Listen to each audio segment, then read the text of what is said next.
pessoal! Hoje é dia 24 de janeiro e é o dia do aposentado. Mas será que nós temos muito o que comemorar? No dia 24 de janeiro de 1923, por meio da Lei Eloy Chaves, foi criada a Caixa de Aposentadorias e Pensões para Ferroviários, que, insatisfeitos com as suas condições de trabalho, eles criaram, no caso, alguns benefícios previdenciários que pudessem ali acolher e amparar em situação de dificuldade, tais como doença, invalidez, velhice, excesso de tempo de trabalho. Por isso foi criado os benefícios de aposentadoria por invalidez, aposentadoria ordinária, que seria entendida como aposentadoria por tempo de contribuição, e pensão por morte. Foi assim o passo inicial para a criação posterior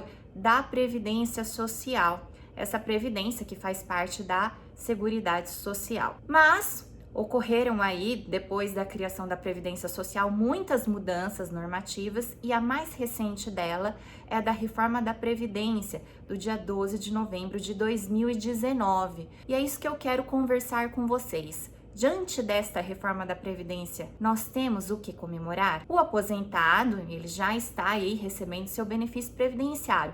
Mas e os aposentados do futuro? É sobre esses que quero conversar agora. Esta mais recente reforma da Previdência, ela desmantelou aí todo o sistema de seguridade social, ela trouxe inúmeras dificuldades aí para que as pessoas conquistassem os seus benefícios no futuro.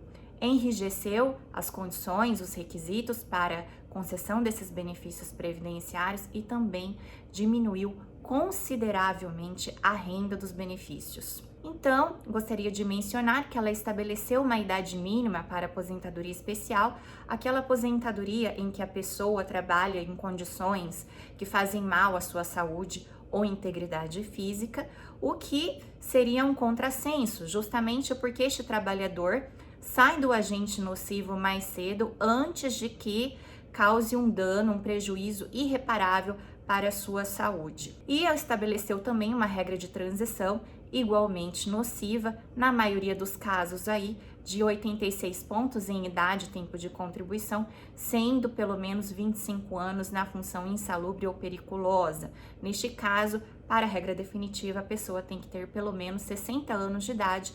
Existem as outras hipóteses de idade mínima de 55, no caso do minerador, e de idade de 58, aqueles que trabalham em mineração, mas afastados da frente de produção, sendo aí também requisitos de pontuações tão rígidos quanto aqueles que se aposentam aos 60 anos de idade. Aposentadoria por tempo de contribuição, até o término das 4 regras de transição que existem para aposentadoria por tempo de contribuição, ela deixa de existir, havendo apenas a aposentadoria voluntária, quando a mulher se aposenta com 62 anos de idade e o homem com 65 anos de idade. E a regra, para a maioria dos casos de cálculo, é aquela baseada em 60% de todos os salários de contribuições provenientes de julho de 94 até a data de um mês anterior ao requerimento, mais 2% do que ultrapassar a carência de 15 anos para a mulher, 20 anos para os homens. Existem 2 hipóteses de regra de transição, que se aposenta com 100% da média, mas a regra definitiva, o que vai imperar, o que já impera na maioria dos casos, é essa regra de 60% mais 2, sem o descarte dos 20% dos menores salários, o que com certeza diminui também consideravelmente a renda dos benefícios. Então, se antes nós tínhamos fator previdenciário e reclamávamos tanto que diminuía a renda do trabalhador e quase sempre diminuía mesmo, agora nós temos uma situação muito mais difícil, porque vários segurados da Previdência Social ficam sem a condição de se aposentar aí por numerosos anos.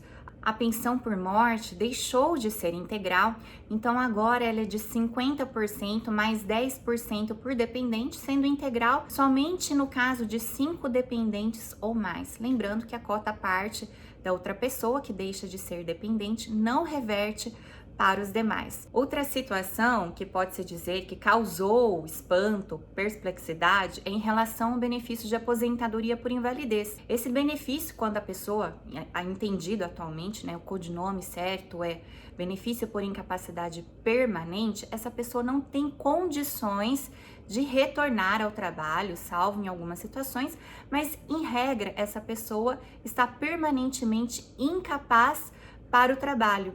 Hoje, o cálculo da renda é de 60% mais 2% do que ultrapassar a carência de 20 anos, sem descartar também os 20% dos menores salários.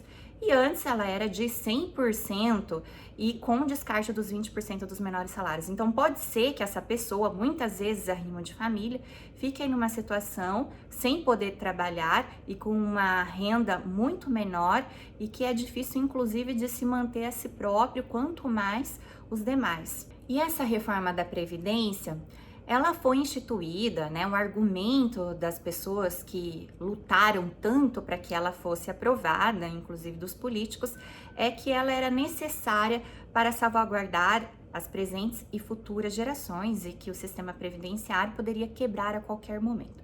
Pois bem, 0,3% somente da população acima de 65 anos de idade está em empregos formais. Então, portanto, como que a gente pode pensar que essa população, a maioria que exerce aí trabalhos manuais, podem de repente se aposentar, se manter no mercado de trabalho, porque não se contratam geralmente idosos para essas funções, então eles vão se ver sem benefícios previdenciários e na miserabilidade, o que vai atrapalhar consequentemente a economia, o giro aí de mercado. Eles não vão, por exemplo, fazer compra aos mercados, pelo menos da maneira como faziam antes, e a gente vai ter uma grande parcela da população na informalidade, sem emprego, sem renda e sem benefícios previdenciários, e elas também não vão estar contribuindo aí com a previdência social. Esse déficit que tanto se trata também e que não é da forma como se propagou, muito embora a gente tenha aí que avaliar uma reforma da previdência, poderíamos pensar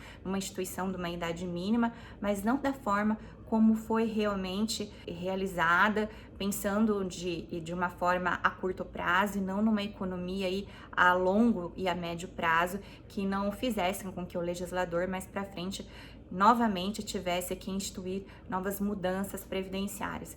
Então, será que nós temos mesmo o que comemorar? Esse futuro aposentado, como que ele estará? Esse futuro aposentado que, no caso, está trabalhando depois de ter trabalhado numerosos anos, de forma muitas vezes bem dificultosa, querendo ter um pouquinho de qualidade de vida, de dignidade.